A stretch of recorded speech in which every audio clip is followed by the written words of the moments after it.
The reason the opening of Barbarian works, as so many others have noted with their viewing experience, is because it's able to play with expectations, creating tension in a way that so few new horror movies are able to do because of their marketing. The main trailer of the film doesn't reveal any essential information towards the why of the story.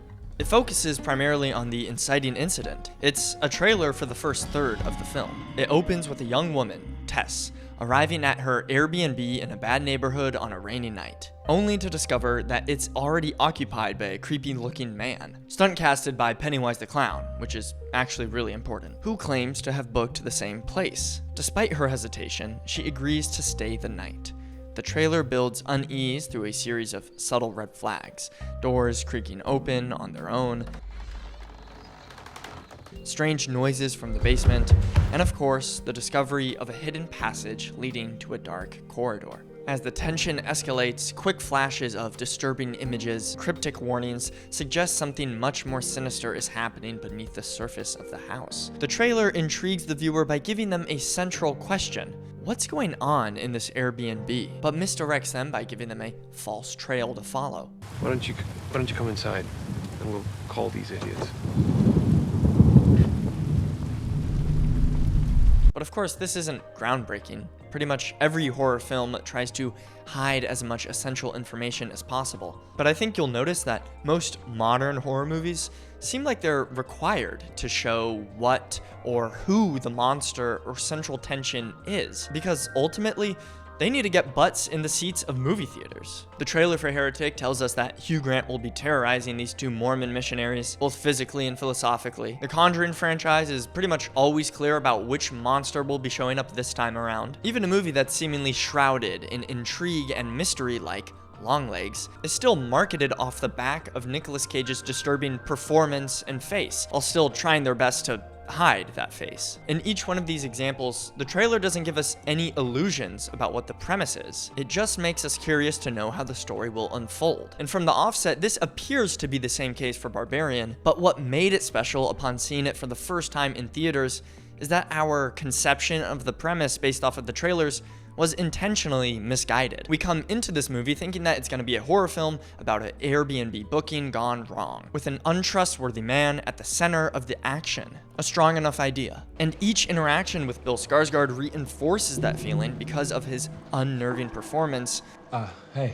And, I would argue, the association we have with his face and the feeling of mistrust. The same way Mark Hamill will always look like Luke Skywalker, in the same way Daniel Radcliffe will always be Harry Potter, Bill Skarsgård, though admittedly to a lesser extent, will always be tied to his iconic portrayal of Pennywise. And so, no matter what, the simple act of casting him, especially in a horror movie, will create a certain level of distrust between his character and the audience.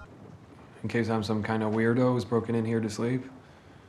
And because of that distrust, each time this character does something that might disarm you or make you start to believe that he might not actually be a bad guy, the director makes a deliberate choice to reinforce the feeling that Tess is not safe in this house with this man. Whether it's through editing, a piece of performance, Stop! Move! Just stop! Can you give me a moment, please? or a decision made by his character. This back and forth, will they, won't they of horror, will kill, won't kill, if you will, is what makes the first third of the movie so much fun to watch, especially the first time around. I'm sure I wasn't the only one in the theater who, even after hearing him cry out for help, still thought in the back of their minds that he was the villain trying to lead Tess deeper and deeper into his dungeon. And the result of this continued dedication to not knowing the character's true motivations is ultimately what led to what I consider to be one of the most exciting and tense moments in horror over the last couple of years. I'm not sure I could show all this. And so there it is. Zach Cregger successfully pulled a fast one on all of us. Not only did he succeed in polishing off a tense first 30 minutes, but he also gave us a memorable, perhaps iconic scare. That's arguably worth the price of admission in and of itself. But there's still a whole other hour to this movie, and the gruesome kill we just saw, while exciting, doesn't answer any questions, and in fact, brings up more than we previously had. It was easy to assume that this guy could be behind all the scary things that have been going on.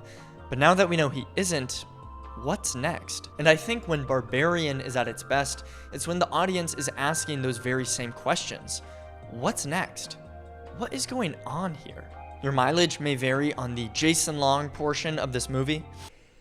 I was personally interested in trying to figure out how this storyline would connect with the previous one, especially after we understood that Tess's danger was far more complicated than we initially assumed. And honestly, it was just hilarious seeing this asshole Hollywood guy trying to figure out how much square footage was in this dungeon so he could add it to his property listing.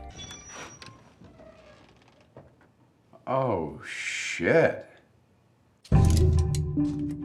It was ridiculous, of course, but of course that's all he would care about. But above all else, I just wanted my questions answered. Who was this monster? Where do these tunnels lead?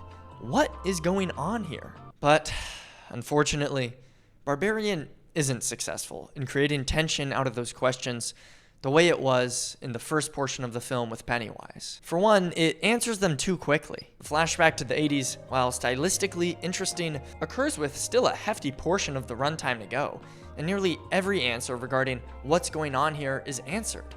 The intrigue falls off. For two, it leaves no real story reason for the characters to be struggling with the same questions that the audience has, the same way that Tess struggled with the audience in the first chapter. Because, well, they have a mommy monster to deal with. And what difference does it make if Jason Long or Tess know about the truth of the history of what's been happening if the audience already does? And whether or not they uncover the truth behind their dark environment is irrelevant to the task at hand, which is surviving. For a movie whose initial success rides off of the fear of the unknown, once all is known, it just becomes a gross monster mommy movie, which is fine, but a little less original and a lot more predictable. In fact, it sort of morphs into a goofy horror comedy. The way the old man smiles knowingly at Jason Long's character, the way the mommy monster jumps off to save her baby, or the way the homeless man dies as soon as he says, "Shit, I've been living in this place more than 15 years, and she ain't never came in this motherfucker."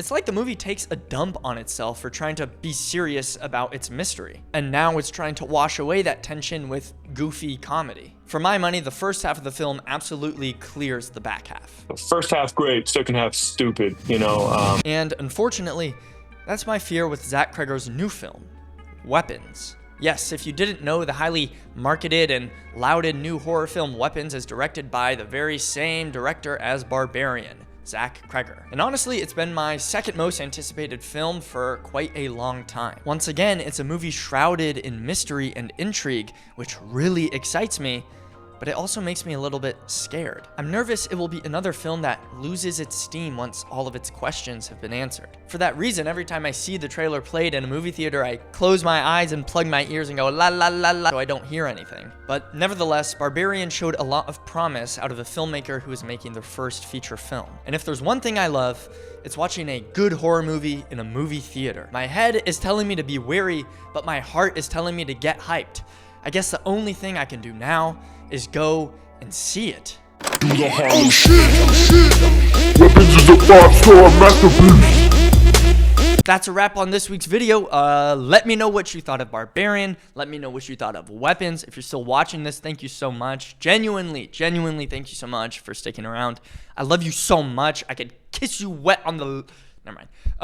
Smash subscribe, smash like, smash subscribe, smash like, smash subscribe, smash like, smash subscribe, smash like, smash...